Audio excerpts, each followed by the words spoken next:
where do things stand with clear investment and work at the building? So we've actually only been able to work on the building for the last 12 months. The last people moved out of the building about 1 year ago. So prior to that, we really weren't able to do any work to the building. So I know the city had said 2 years, but it hasn't been 2 years. It's been 1 year. And we did a ton of work to the building. So we did put on a whole new roof. You know, the city said that there weren't permits that were pulled, and that's true because we laid a roof over the other roof. And so permits weren't required to be pulled. But we did use a roofing contractor. We've got a full warranty on that roof. The city knew it because they also came up there with us and saw it. There have been multiple city inspections to see the progress along the way. So we're confused as to why they're saying that nothing's been done. We have been pulling permits, and it's been a common theme that the city will say that we didn't pull a permit. And we say, well, look with the county, because we pulled the permit with the county. And they'll go back and see that we actually did pull the permit with the county.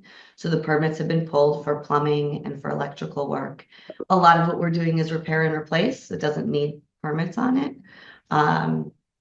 But basically where we were at is we had about 4 floors completed, and we were just about a couple months away from being able to open this last October. The city did come through with us. They did see the work that was done. And then right before we were ready to open, we unfortunately had vandalism. Pipes were stolen from inside the building, and we had this huge flood that came. The flood caused us to have to stop the work. And then we ended up having to go back and repair. We asked the city to shut off the water. And after that, we got another pipe burst that caused another flood. We didn't know how that could have happened because we had asked the city to shut off the water. We do have, documentation on all of that. And now we're repairing from that again. So we are working regularly on the building. There's about 50 contractors in there right now that are working on it. And we could be up and running fairly quickly. So there are boards around the outside of the building because it's keeping people from coming in, because we do keep getting people breaking into the property.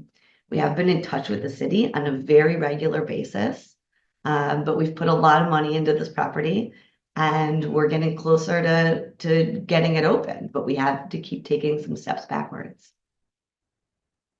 You did certainly touch on it there with the vandalism and the flooding issues. Uh, but you did tell our team last summer that you were hoping to start having open houses by August of 2024. Why didn't that happen?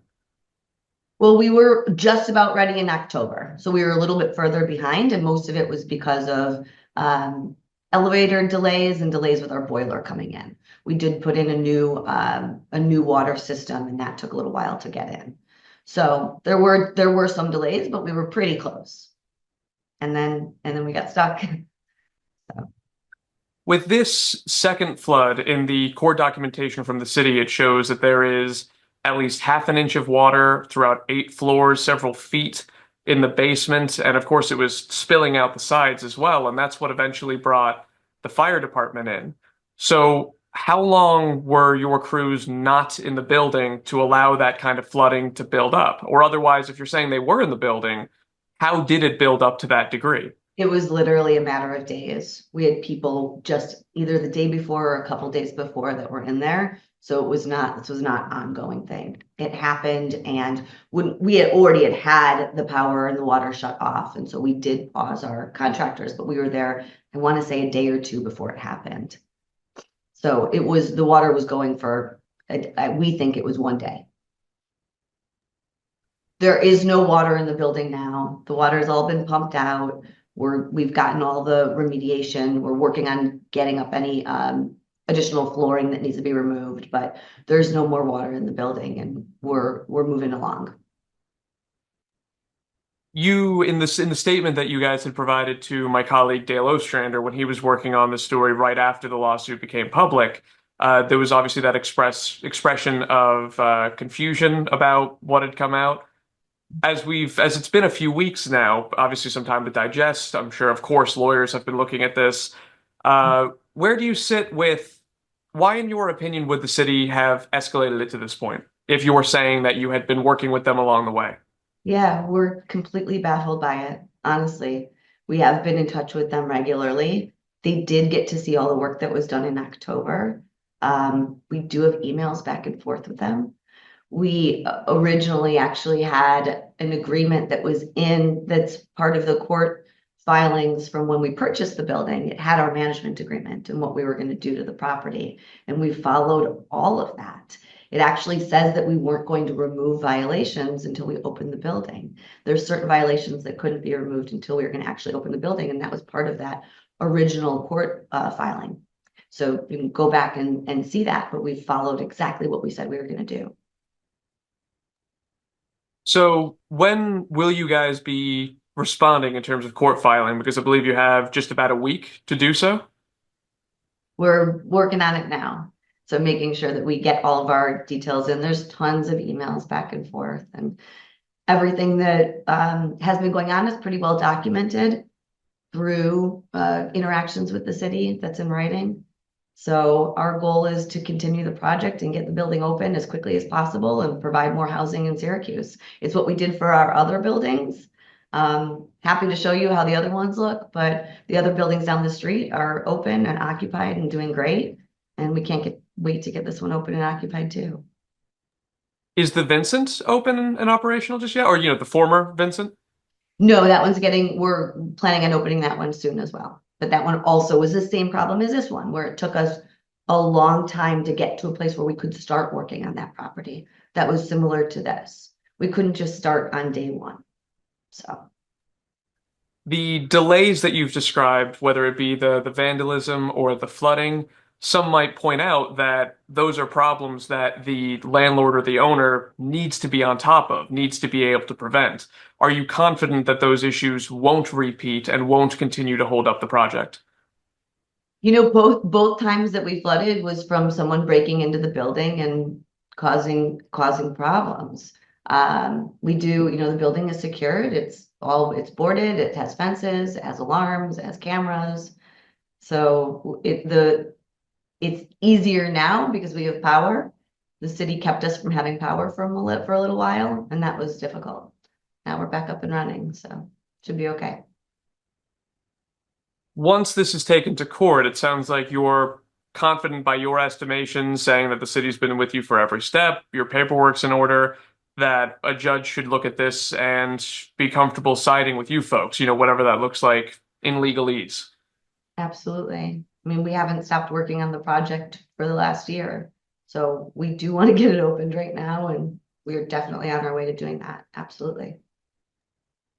I think just lastly, this building has been nothing but a problem, to put it lightly, for the people who used to live in the building, for the people who live on that block, for the city of Syracuse in general. Do you have any kind of commitment, timeline-wise, to when this building will actually be open and viable for good standing tenants to start leasing apartments? Yeah, I mean, that's going to be up to cooperation with the city. So we have our guys in there that are working full force.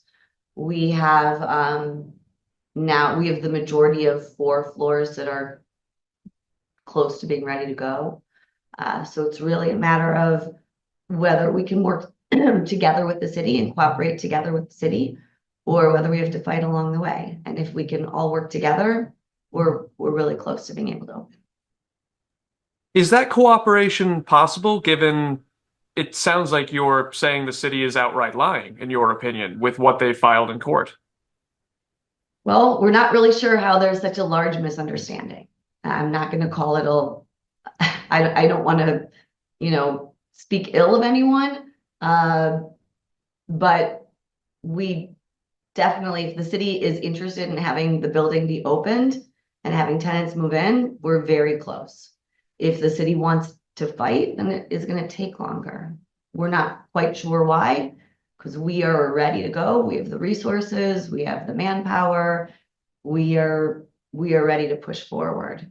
So that, again, it's going to be up to the cooperation with the city. And we hope it all goes very smoothly because we want to get opened. Is there anything that I'm missing here? Anything that I haven't asked about? Um, no, we're gonna keep doing our job and we're pushing forward regardless of what's happening on the outside right now. It's important to us to get the building open, and we're gonna do everything we can to make that happen.